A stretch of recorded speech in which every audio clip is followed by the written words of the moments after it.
Hello बच्चों, आज मैं बात कर रहा हूँ electric potential due to point charge. Point charge के चलते हम लोग बात कर रहे हैं इलेक्ट्रिक पोटेंशियल। तो मैंने पॉइंट चार्ज में यही बात किया था कि बेसिकली पोटेंशियल जो है वो वर्क डन से रिलेटेड है। जैसे वर्क डन की बात हम करते हैं उसी तरह से यहाँ भी है। तो यूनिट पॉजिटिव चार्ज में जो आपको वर्क करना पड़ेगा उसी वर्क को हम लोग पोटेंशियल बोलते हैं। यानी पोटेंशियल विदाउट वर्क को आप डिफाइन नहीं कर सकते, वर्क की बात आपको करनी पड़ेगी। Potential due to point charge, amount of work done to bring 1 coulomb charge from infinity. तो मैंने यहाँ पर प्लस क्यू चार्ज दे दिया और यहाँ से इन्फिनिटी पर 1 कूलम को चार्ज दिया और ये 1 कूलम चार्ज को क्या किया, डिस्प्लेस करके मैंने x दूरी पर ला दिया। इन्फिनिटी से अब इन क्या है, इन्फिनिटी पर है तो यहाँ पर मैंने ला दिया x डिस्टेंस पर। अब एक्सटर्नल फोर्स के हेल्प से हम इसको इधर की तरफ खींच रहे हैं। तो इलेक्ट्रिक फोर्स कहाँ लग रही है, इधर लग रही है। एक्सटर्नल फोर्स के द्वारा हम अंदर खींच रहे हैं तो इलेक्ट्रिक फोर्स कहाँ लग रही है, बाहर लग रही है। और ये कांस्टेंट स्पीड से स्लोली हम इसको r के पास लेकर चले आए, ये r के पास, ये r के पास। अब इसी r पे हमको वर्क पता करना है और वही वर्क यूनिट पॉजिटिव चार्ज में जो वर्क हुआ है उसी वर्क को हम लोग क्या बोलते हैं, पोटेंशियल बोलते हैं। बात को समझिए। यूनिट चार्ज मतलब 1 कूलम चार्ज के द्वारा जो वर्क डन करना पड़ता है उसको हम लोग पोटेंशियल बोलते हैं। क्लियर। तो यहाँ पर लिख दिया हूँ मैं कि एफ एक्सटर्नल जो होगा वो माइनस इलेक्ट्रिक फोर्स के बराबर होगा। क्यों होगा, क्योंकि एक्सटर्नल फोर्स के द्वारा आप इसको खींच के ला रहे हैं, इलेक्ट्रिक फोर्स बाहर की तरफ लग रही है और इस पर नेट फोर्स क्या है, 0, यानी कांस्टेंट स्पीड से आ रही है। तो नेट फोर्स 0 होगा तो ये फोर्स और ये force equal magnitude opposite in direction होगी, इसमें कोई डाउट नहीं होनी चाहिए। तो यहाँ पर लिखेंगे 1/4 पाई एप्सिलॉन, इसको क्या लिखेंगे 1/4 पाई एप्सिलॉन 0 और यहाँ पे एक दे देंगे क्या, नेगेटिव साइन, यानी FE आ गया 1/4 पाई एप्सिलॉन 0 और Q/x²।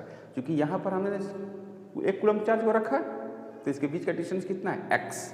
तो 1/4 पाई एप्सिलॉन 0 ये वाली charge into 1 coulomb divided by x²। तो dW बराबर क्या होता है, FE.ds factor, dW minus FE dx। अब यहाँ पर माइनस है, ये फोर्स है वो किस में है, निगेटिव में है ना, ये फोर्स निगेटिव है तो मैंने निगेटिव रख दिया। अब एक्सटर्नल फोर्स की बात करें, एक्सटर्नल फोर्स तो इधर है, इलेक्ट्रिक फोर्स किधर है, इधर। तो डिस्प्लेसमेंट इधर, इलेक्ट्रिक फोर्स इधर, तो उसके हिसाब से अगर देखिएगा तो भी माइनस आ जाएगा। ठीक है। एक्सटर्नल फोर्स को देखिएगा तो एक्सटर्नल फोर्स किसके बराबर है, माइनस FE के बराबर है, उसके हिसाब से देखिएगा तभी यही आएगा। तो 0 से W dW, इन्फिनिटी से R माइनस, अब इस फोर्स का मान लिखिए x²।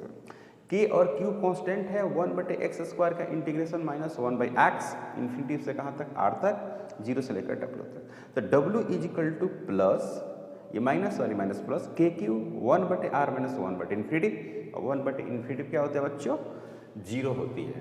तो 1/इन्फिनिटी हो गए 0, तो हम इसको ऐसे लिख सकते हैं, यानी हम कहने का मतलब है कि वर्क निकाला है। तो इस वर्क को अगर बात करें तो ऐसे लिखा हूँ मैं, W इज इक्वल टू आया 1/4 पाई एप्सिलॉन नॉट Q/R। तो यह वर्क है, work for 1 coulomb charge, 1 coulomb charge, यानी 1 कूलम चार्ज में है ना जो वर्क करना पड़ता है उसको पोटेंशियल कहते हैं, है ना। Work done due to plus 1 coulomb charge is called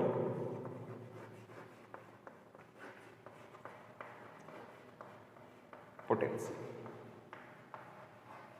is called potential. तो इसको क्या कर देते हैं, V is equal to 1/4 pi epsilon 0 और Q/R। ठीक है। अब Q क्या हो गया, ग्रेटर देन 0, Q हो गया ग्रेटर देन 0। तो Q हो गया ग्रेटर देन 0 तो V हो जाएगी पॉजिटिव, और इसको बोलेंगे हायर वैल्यूज इसका नाम दिया जाएगा। अगर Q पॉजिटिव है तब, अगर Q लेस देन 0 मतलब निगेटिव, तो V हो जाएगी कितनी, निगेटिव हो जाएगी, और इसको नाम दिया जाएगा लोअर पोटेंशियल, लोअर पोटेंशियल। और यहीं से बात आ जाती है क्या, पोटेंशियल डिफरेंस की बात आ जाएगी। किसकी बात आएगी भाई, पोटेंशियल डिफरेंस। पोटेंशियल डिफरेंस में क्या होता है कि ज़्यादा वाला में से कम को घटाकर, है ना, इस तरह से हम लोग कैलकुलेट करते हैं पोटेंशियल। अब यहाँ पर क्या है कि जो V है 1/4πε0 है और Q बटे कितना है, R है। और E बराबर जो होती थी, E बराबर वो होती थी 1/4πε0 इंटू Q/R का स्क्वायर है। तो इसको अगर देखा जाए इसको, तो V 1 बटे कितना हो जाएगा, R, और इसको देखा जाए इसको, तो क्या हो जाएगा, E 1/r²। समझ में आ रही बच्चों, यानी V वर्सेस R, मतलब कि पोटेंशियल वर्सेस डिस्टेंस की अगर हम बात करें तो 1/r आ रही है, और किसकी बात करें, अगर E और R की बात करें तो 1/r² आ रही है। तो इधर जो है, इधर V भी है और साथ में क्या है, E भी है, और ये हो गई क्या, R, इधर R हो गया। तो इसको अगर हम ग्राफ दें इस तरह से, तो ये जो ग्राफ होती है, ये वाली ग्राफ जो होती है वो हो गई किसकी, V की। ये जो ग्राफ है बच्चों वो है V की ग्राफ है, ये वाली, ये रेक्टेंगुलर हाइपरबोला, ये हो गई आपको V की ग्राफ, V 1/r। और ये देखिए ये वाला। अब इलेक्ट्रिक फील्ड में क्या है, अगर डिस्टेंस 2 बढ़ता है, अगर 2 बढ़ता है तो E क्या करता है, 4 टाइम्स घटता है ना। जितने डिस्टेंस बढ़ेगा, तो ये डिस्टेंस है, ये क्या है, R है मीटर। पोटेंशियल में क्या है कि अगर 2 यूनिट्स घटेगा, माने कि 2 अगर यहाँ पर रखते हैं तो ये 0.5 हो जाएगा, अगर ये 1 रखते हैं तो ये 1 हो जाएगा। तो ये घटता है, ये भी घट रहा है R की वजह से, लेकिन ये स्लो घट रहा है। और E क्या घट रहा है, ये फास्ट घट रहा है। ये समझ में आ रही है आपको बात। तो हम लोग क्या करते हैं कि फास्ट घटाने, जो इसके तरफ ज़्यादा मुड़ेगा, तो इसका मतलब क्या हुआ, इसका क्या, अगर मान लीजिए कोई ग्राफ है और इधर ज़्यादा मुड़ रहा है, इसका मतलब है कि E का वैल्यू ज़्यादा हो रहा है, ज़्यादा हो रहा है, ध्यान रखिए, बढ़ रहा है। कब अगर मान लीजिए कि इधर आप जा रहे हैं तो, लेकिन इस ग्राफ में क्या है कि इधर हम जाएंगे तो वैल्यू घटेगा, इधर जब जाएंगे तो वैल्यू घटेगा। तो हम कह रहे हैं कि हम इसको ऐसे दिखा दें, देखिए ऐसे। अब जो बच्चे मैथ के ज़्यादा बढ़िया स्टूडेंट होंगे ना, थोड़ा सा मैथ का जानकारी होगा, देखिए ये लाल वाला है ऐसे, ये जो ग्राफ है, अभी ऐसा क्यों है मैं रॉक करके आपको समझा दूंगा, है ना। ये वाला, ये रेड वाला ग्राफ है, ये E हो गया 1 बटे, है ना, 1/r² हुआ। समझ में आ रहा है बच्चों, समझ में आ रही। पहले तो V को समझो, ये वाली पोटेंशियल क्या है, ये वाली व्हाइट कलर वाली पोटेंशियल क्या है, तो पहले तो V को समझो। V में है 1/r, तो जितना ये घटेगा ना, जितना ये घटेगा उतना ही ये बढ़ेगा, या जितना ये बढ़ेगा उतना ही ये घटेगा। तो देखो, तो इनके ये जो लाइन है इसका देखो स्लोप, इस लाइन को देखो स्लोप, ऐसे ही है। जैसा इधर शकल बना है वैसा ही शकल व्हाइट कलर में ऐसे बना, लेकिन इसमें नहीं बना। जब ये लाइन इस लाइन के, अगर इस लाइन से और कोई दूसरी लाइन दूर जाती हो, तो इसका मतलब है कि इलेक्ट्रिक फील्ड घट रहा है R बढ़ने पर। तो इसमें क्या है कि R अगर 2 यूनिट्स बढ़ता है, 2 यूनिट्स बढ़ जाता है, तो ये 4 यूनिट घटता है। यानी कहने का मतलब है कि ये जितना ही डिस्टेंस की तरफ सटेगा, इसका मतलब कि डिस्टेंस ज़्यादा हो रहा है ना। तो डिस्टेंस जब ज़्यादा होगा तो फील्ड क्या होगी, घटेगी, इलेक्ट्रिक फील्ड क्या करेगी, घटेगी। और घटने का मतलब हुआ कि इस ग्राफ से दूर छोड़ जाएगी, इधर कम शिफ्ट होगी। समझ में आ रहा है। तो ये काफ़ी इंपॉर्टेंट ग्राफ है, कोई डाउट यहाँ तक नहीं। यानी मैंने पढ़ा electric potential due to point charge, अब हम पढ़ेंगे electric potential due to multiple charges. काफ़ी सिंपल है और काफ़ी आसान है, ठीक है। Electric potential due to multiple charges. Multiple charges, तो एक चार्ज यहाँ पर Q1, Q2, Q3 और Qn है, और यहाँ पर एक P पॉइंट है जो इसके बीच की दूरी R1, यहाँ से R2 है और यहाँ से R3 और ये Rn। हमको P पॉइंट पर सभी चार्जेज की वजह से पोटेंशियल कैलकुलेट करना है। तो सबसे पहली बात यह हुआ कि V is equal to K Q divided by R होती है। ये क्या है? स्केलर। क्या बच्चों? स्केलर। तो इसको क्या करेंगे? Add like a number, like a number, बिल्कुल नंबर की तरह हम इसको क्या कर देंगे? ऐड कर देंगे। V इजिकल टू के क्यू बटे आर है, स्केलर हो गया, add like a number, number की तरह हम लोग इसको जोड़ देंगे। ये बात क्लियर यहाँ तक? ओके। तो from principle of superposition, from principle of superposition, from principle of superposition. The principle of superposition में क्या लिखते हैं? V P is equal to V1 फिर V2 up to dot dot Vn। In term तक अगर आपको करना है ऐड तो आप कर सकते हैं, इसमें कोई प्रॉब्लम नहीं है। तो V जो P होगा वो क्या लिख सकते हैं? K Q1 डिवाइडेड बटे R1, फिर लिख सकते हैं K Q2 डिवाइडेड बटे R2 plus dot dot dot K Qn divided बटे R। तो V P इजिकल टू हो गया, K कॉमन आ जाएगा, है ना, और यहाँ पर क्या हो जाएगा? Q1 R1 Q2 R2 plus dot dot dot Qn Rn। यहाँ पर क्या हो जाएगा? V P is equal to K होगा और I इक्वल टू कहाँ से? 1 से लेकर और I इक्वल टू n तक, यहाँ पर लिख देंगे QI डिवाइडेड बटे RI,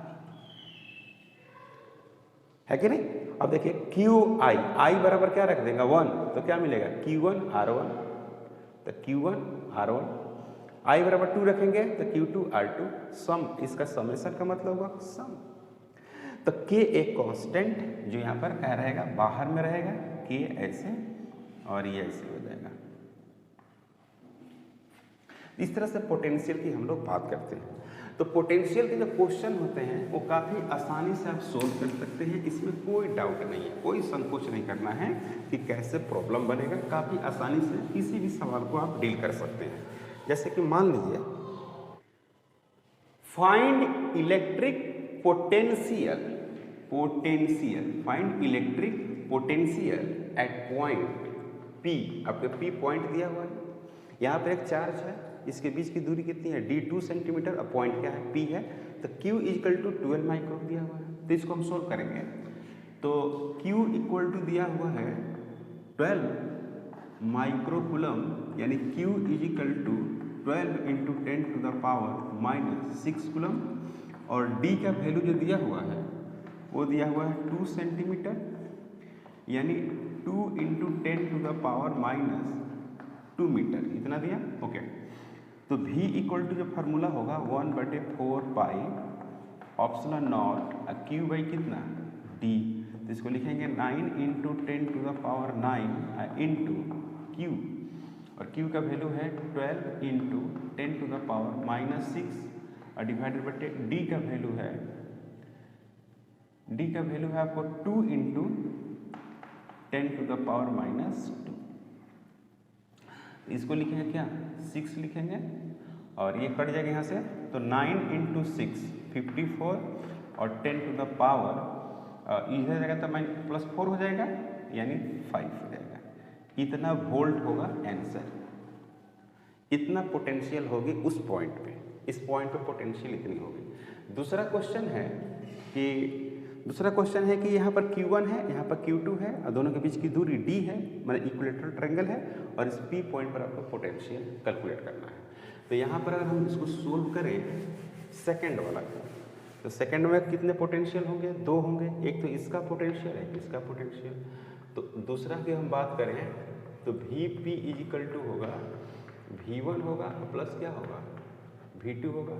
तो जो वी पी होगा वो कितना होगा 1/4 पाई ऑप्सलन नॉट और Q1 डिवाइडेड बटे D होगा अब plus 1/4 pi epsilon 0 Q2 divided बटे D।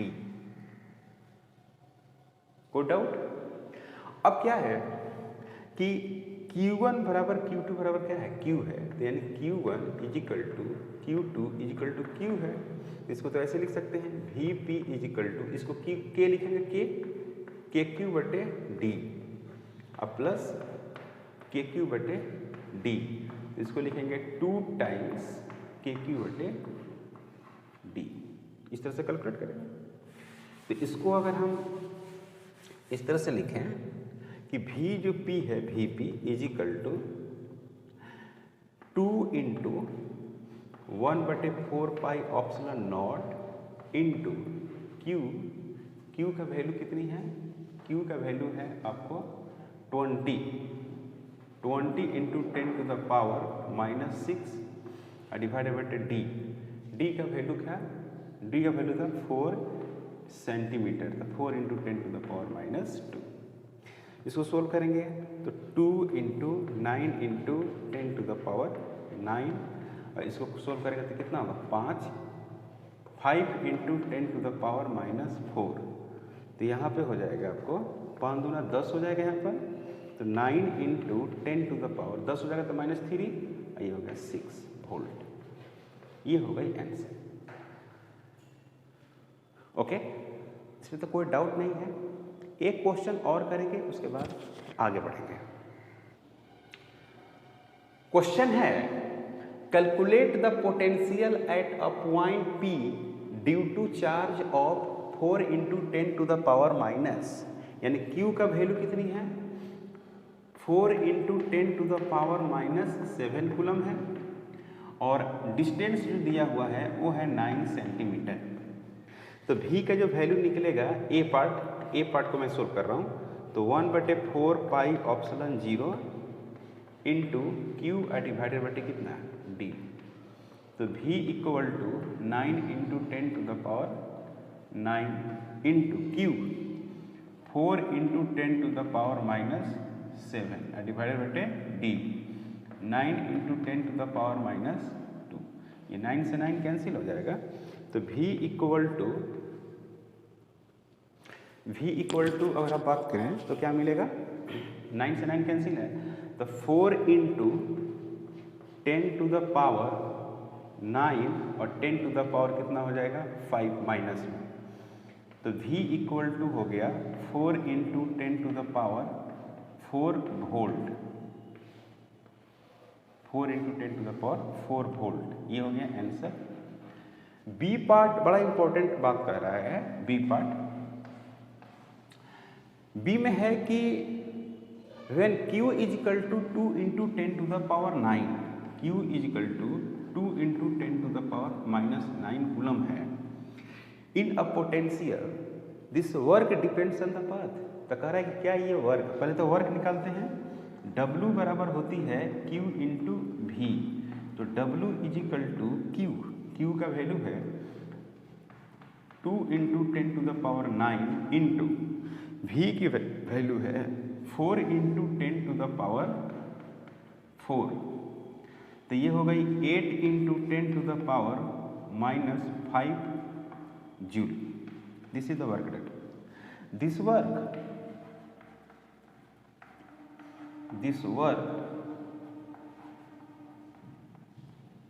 does not depends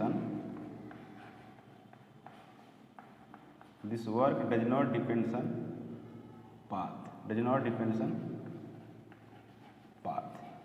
ये जो वर्क है वो पाथ पे डिपेंड नहीं करता है, पाथ से इंडिपेंडेंट होता है, बिकॉज इलेक्ट्रिक जो फोर्स है वो क्या है कंजर्वेटिव फोर्स है, या इलेक्ट्रिक फील्ड जो है कंजर्वेटिव फील्ड है।